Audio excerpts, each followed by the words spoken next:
Hi friends, welcome back. आज की बड़ी खबर है कि 20,000 एक्सपोर्टर का बांग्लादेश को झटका। वाह। India pauses all exports going to Bangladesh by FAIL banks. देखें तो अब जो है इंडियंस, जैसे पहले न्यूज आई थी कि कुछ इंडियंस ने कहा कि दिल्ली वालों ने कहा था कि हम ये जो कारों कूरों के पार्ट्स हैं वो नहीं भेजेंगे या कुछ उस टाइप से था। फिर कईयों ने कहा कि हम इनको सब्जी या अपने खाने का सामान नहीं भेजेंगे, बंद कर दिया था उन्होंने। वैसे अब लग रहा है कि और कोई एक्सपोर्टर्स हैं, उन्होंने पूरा ही बैन कर दिया कि कोई एक्सपोर्ट नहीं करेगा बांग्लादेश को। Very good.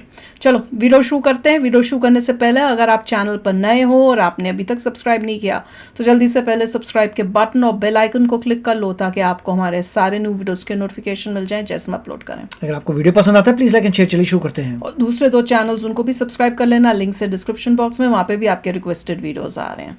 तो भारत ने अब बांग्लादेश के पांव में बेड़ियां पहनाना शुरू कर दिया है, क्योंकि बांग्लादेश के बदलते तेवर का इलाज करने के लिए यही सबसे आसान रास्ता है।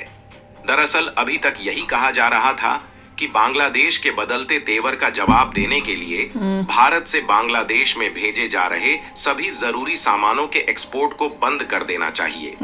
हालांकि थोड़े बहुत सामानों का एक्सपोर्ट रोक भी दिया गया था, लेकिन इसका बांग्लादेश पर उस तरीके से प्रभाव नहीं देखने को मिला जिस तरीके से मिलना चाहिए।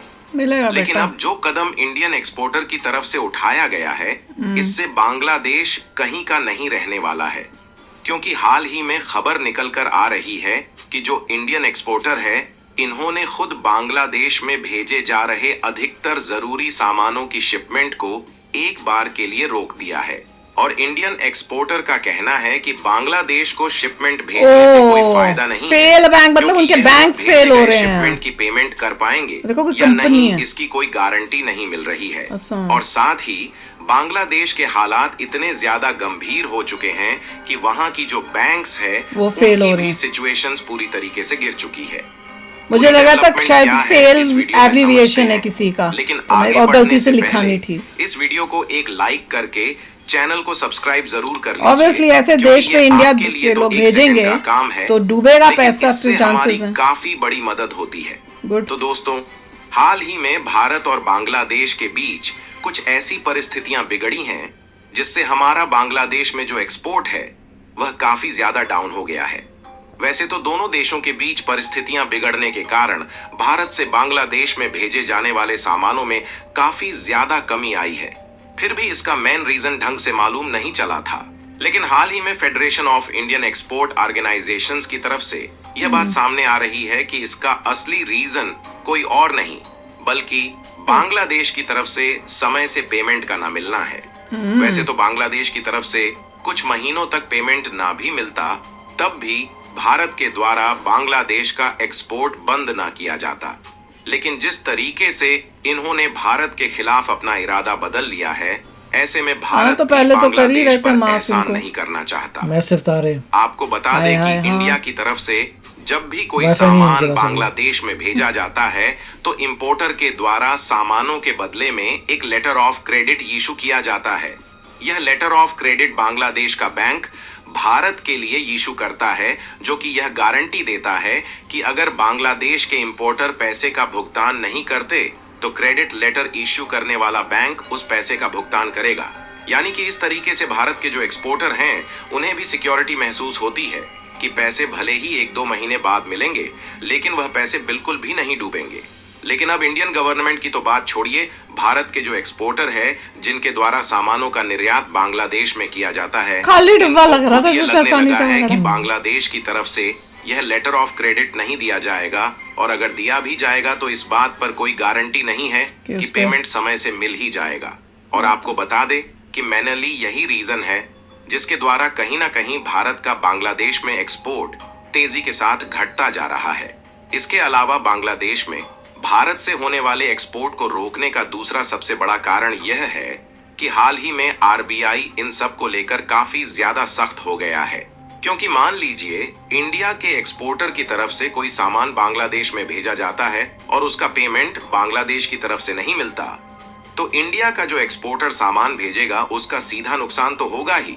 इसके अलावा आरबीआई के द्वारा इंडियन एक्सपोर्टर पर फेमा यानी कि फॉरेन एक्सचेंज मैनेजमेंट एक्ट का कानून भी लग सकता है कि ऐसा कौन सा सामान है जो आप बांग्लादेश को फ्री में भेज रहे हैं और उसका पेमेंट नहीं ले रहे हैं। यानी कि बांग्लादेश में अगर कुछ गलत तरीके के सामानों की सप्लाई दूसरे देश के द्वारा होती है तो आरबीआई का शक कहीं ना कहीं इंडियन एक्सपोर्टर पर भी आ सकता है। इसलिए अब हम लोगों के मन में भी एक बहुत बड़ा डर बैठ चुका है, जिससे हम लोग अब धीरे धीरे बांग्लादेश में शिपमेंट को भेजना रोक रहे हैं। लेकिन अब सवाल खड़ा होता है कि अचानक से इस तरीके की परिस्थितियां देखने को क्यों मिल रही हैं कि इंडियन एक्सपोर्टर पर पेमेंट ना मिलने का खतरा मंडरा रहा है। तो इसके लिए पहली बात तो ये है कि पॉलिटिकल क्राइसिस पिछले कुछ महीनों से ही बांग्लादेश की अर्थव्यवस्था को बर्बाद कर चुका है, जिससे बड़े लेवल पर इकोनॉमिक क्राइसिस भी बांग्लादेश में देखने को मिल रहा है।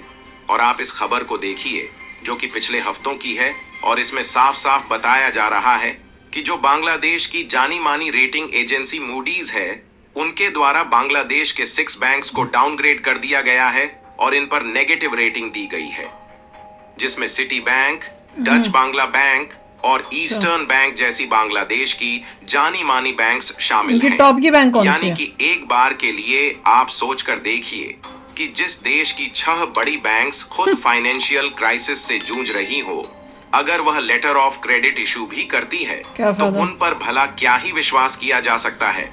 और केवल बैंकों की नहीं बल्कि ओवरऑल जो बांग्लादेश की रेटिंग है उसको भी मूडीज के द्वारा काफी ज्यादा कट किया जा चुका है, और इनका कहना है कि आने वाले समय में बांग्लादेश के हालात और भी ज्यादा बिगड़ सकते हैं, क्योंकि पहले नंबर तो इनकी टेक्सटाइल मैन्युफैक्चरिंग इंडस्ट्री डूब गई है और दूसरा नंबर तो इनकी बैंकिंग सिस्टम में क्राइसिस आ चुका है।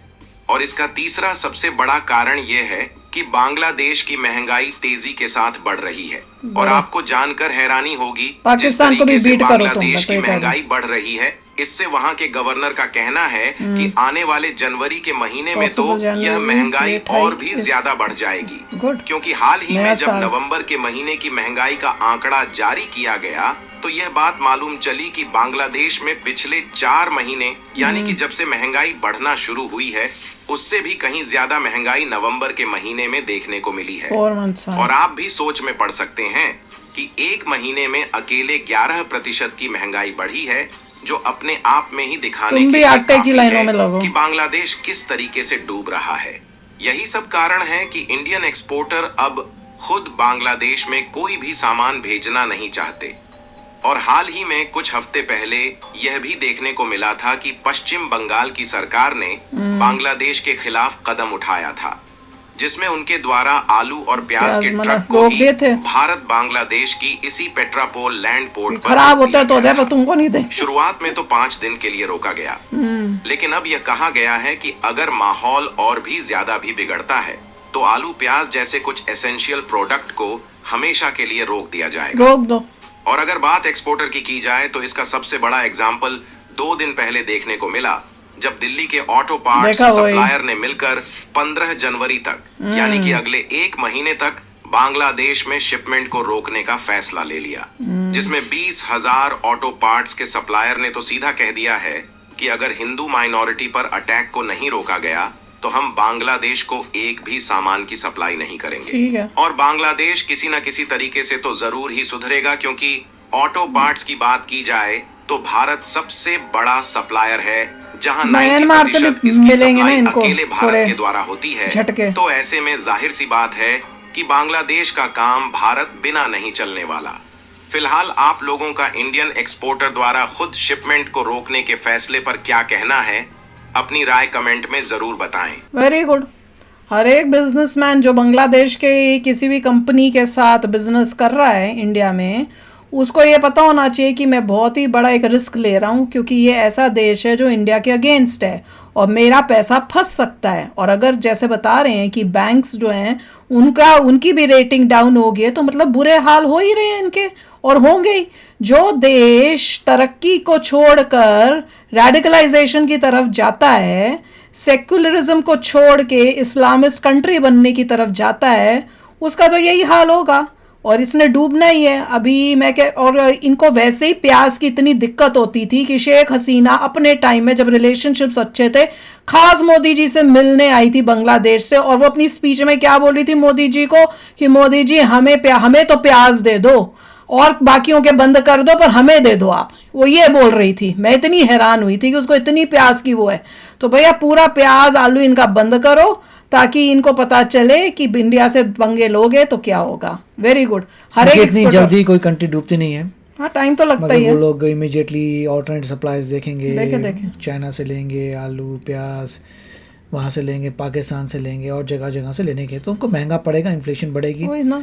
इवेंचुअली एक समय ऐसा आ जाएगा जब लोग शोर मचाएंगे, तभी तख्ता पलटता है। जो लोग शोर मचाएंगे कि बहुत हो गया, ये हो गया, वो हो गया, तभी अभी जैसे उन्होंने कहा था कि इलेक्शंस अभी नहीं होंगे, अगले साल होंगे, हाँ, तो लॉन्ग टर्म अगले साल भी एंड ऑफ या तो एंड ऑफ 25 या 26 में होगा। ये बंदा जो है यूनुस, ये अब बैठ के अब ये बोलने की एक साल में आपको नजर आ जाएगा कि बांग्लादेश तो का पूरा कितना डिक्लाइन होता है। ओ बड़ा होना, बहुत ही होएगा, देखना।